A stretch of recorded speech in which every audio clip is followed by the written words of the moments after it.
The bike gets tough. Fishing a young tube slow can't be beat. Look at that tank. This thing is so freaking thick.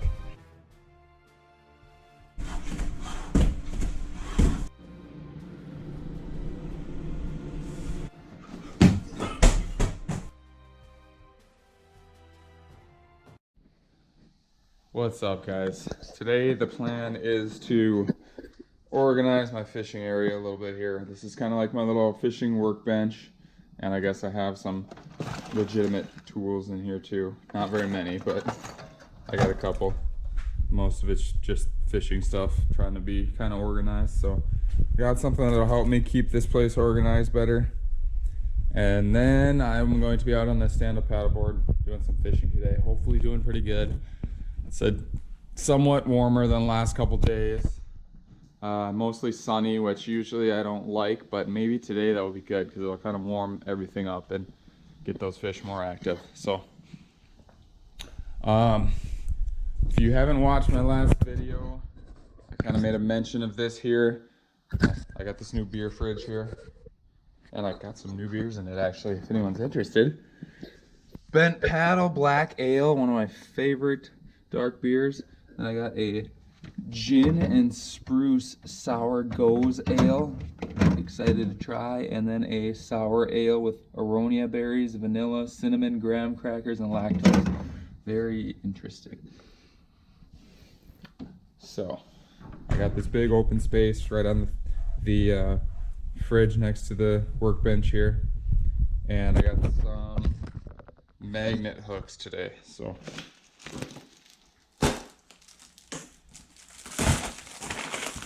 I think it was like 10 bucks maybe, or 12 bucks for, I believe it said 30. 1, 2, 3, 4, 5, 6, 7, 8, 9, 10, 11, 12. Okay, 24. 24 magnet hooks. I'm gonna hook on here. And I'm gonna take out some baits that are still in the package. I'm gonna hang them up there and hopefully get this place more organized. I like hanging the lures because then you can easily see them. And when I'm stand-up paddleboard fishing or kayak fishing, I don't like to take a whole lot of stuff with me. So I'll take a little backpack that I have like some of the major fallback essentials in case pike are biting me off or I'm losing baits on trees or whatever the hell happens. But for the most part, I'm just looking at my little mainly used area up here, or sometimes over there. I got some more baits hanging over there. I have way too much tackle, but I like to just be able to see them. They're right in front of you, and I can say, all right, today the conditions are this, so I'm gonna grab this, this, and this, and I'm just gonna throw them in one of my little boxes, so I don't have to take a giant tackle box out there. And then the good thing too, especially if you're stand-up paddleboard or kayak fishing, sometimes you're taking on water, and sometimes your tackle box will get a little wet. So, or even if you take a lure off and put it right back in the tackle box, it still has a little bit of water on there, and then they can start rusting. So I like this system better, and I kind of get to show it off, and I kind of get to see everything, so I like it. But I'm gonna get these magnets up there, and I'm going to organize everything, show you guys what it looks like when it's done. This is the before. 0 hooks there, bunch of soft plastics in this box. This one's some terminal tackle, line, a little bit of mix of mostly soft baits, line, and a couple hard baits, I think. And then a little crappie box, little catfish rod holder, and a bunch of baits, pliers, little soft plastics, some junk I pulled out of my truck when I was maybe gonna trade it in, but I didn't yet. I'm still rocking the same old piece of crap truck. So I will get this all set up. I'll show you guys what it looks like when it's done. So I got quite a bit accomplished here. Still a little bit of random overflow junk here, but I'm satisfied. Got a bunch of Canadian coins for some reason. So this is what it looks like. I really like it. Turned out really cool. It's just kind of a cool way to show off your tackle, dry it out, have it so you can see everything. Mostly like crankbaits and a couple top waters. This Savage Gear glide bait, little underspin here. picked up a couple of these new Arashi square bills. I really like those. Wrapless shad wrap, definitely a proven fish catcher. Couple different size whopper ploppers. Lipless, ripstop, awesome rainbow trout glider. So really happy with how this turned out, guys. I'm not gonna finish it today because I need to get out and go fishing. So hopefully we can catch something awesome.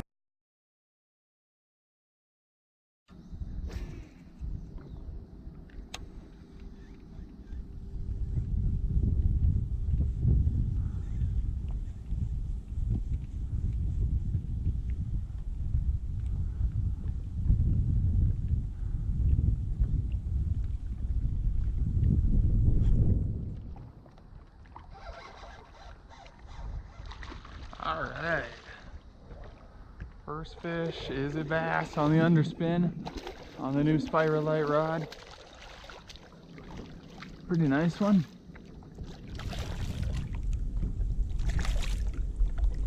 Get over here, buddy. All right, chunky little guy. She's not too small. I feel like it was 15 or so.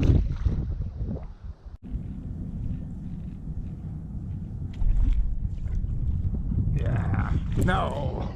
Damn it.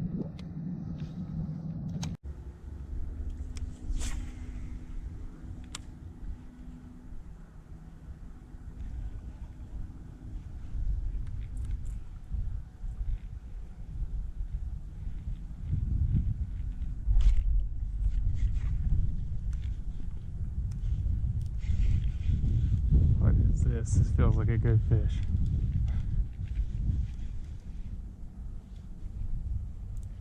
Northern or bass or snag? Bass, yes. Yes. Freaking big boy. Hell yeah.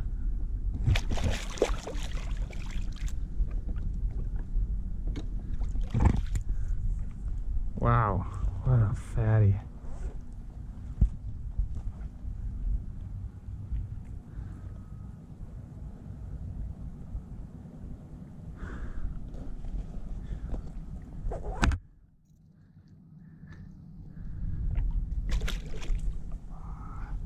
That is awesome, guys.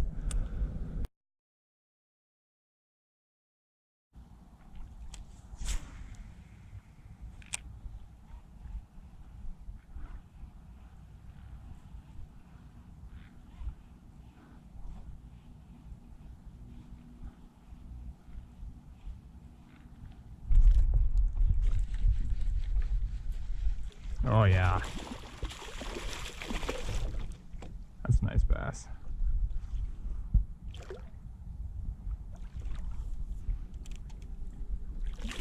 Come on, buddy. Get up there. Yes. Another nice fall bass on the chatterbait, guys.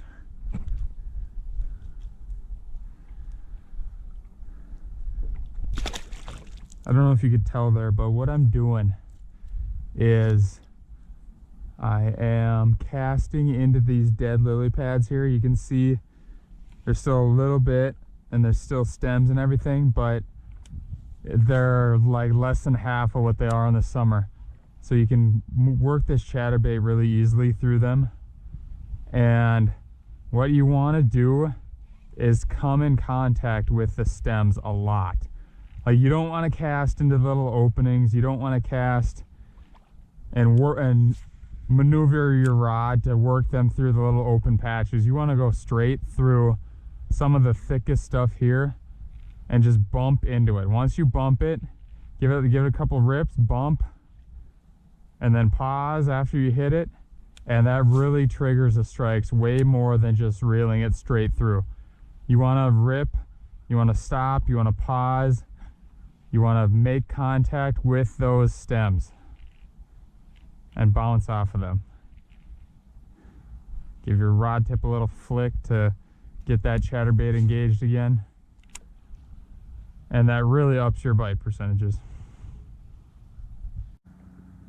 Oh, of course. Northern almost got my underspin.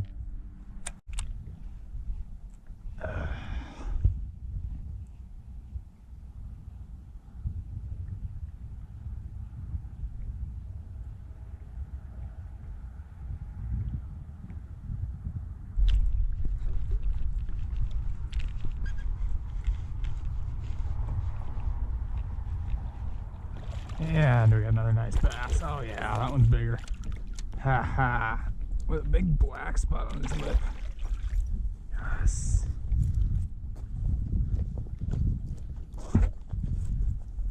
That's a fatty.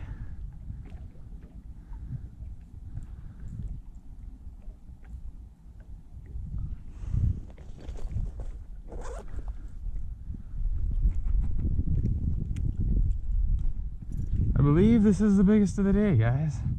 What a fat bass. Not super long. He probably only got 17, but he is fat.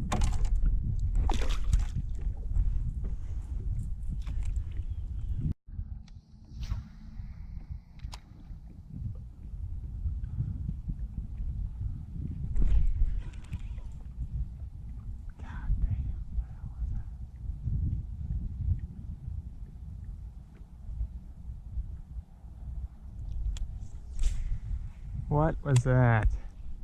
Something chasing it.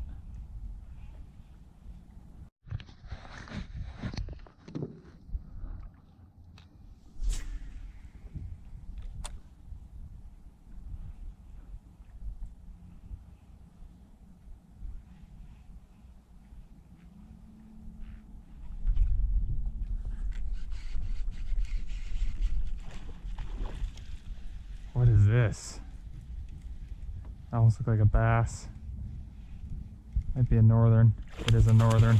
Oh damn, that's a nice northern. Pretty sure that's the one I just had hit over here. Come up here, buddy. I got a good hook set on you. Is it in the corner of the mouth? Yeah. Kind of. Barely. The little snap swivel's keeping it just out of his mouth. You are a chubby guy, and I'm gonna need a pliers for you, aren't I? Man, I was hoping you were a bass.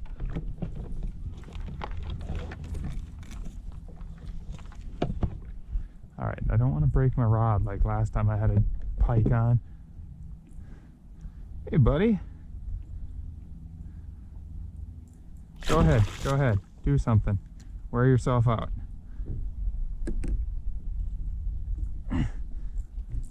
Alright, need to push the button in case he makes a run, in case he freaks out. Alright, open your damn mouth. There you go. Attaboy. Open wide. Where the hell is the hook at? Back that way? Oh, there we go. Good Lord. Look at them chompers.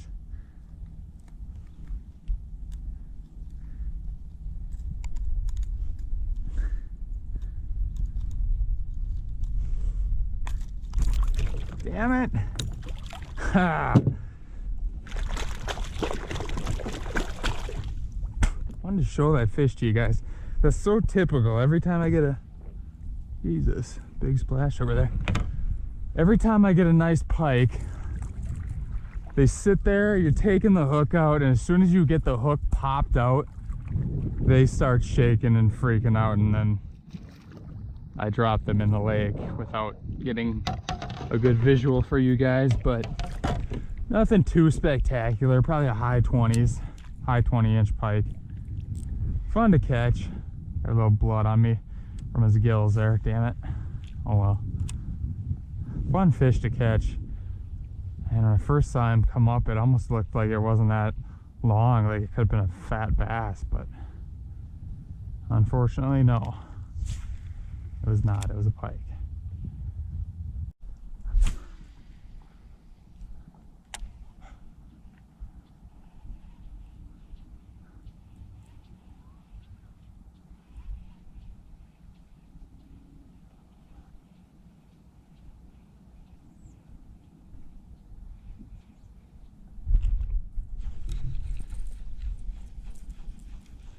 Northern.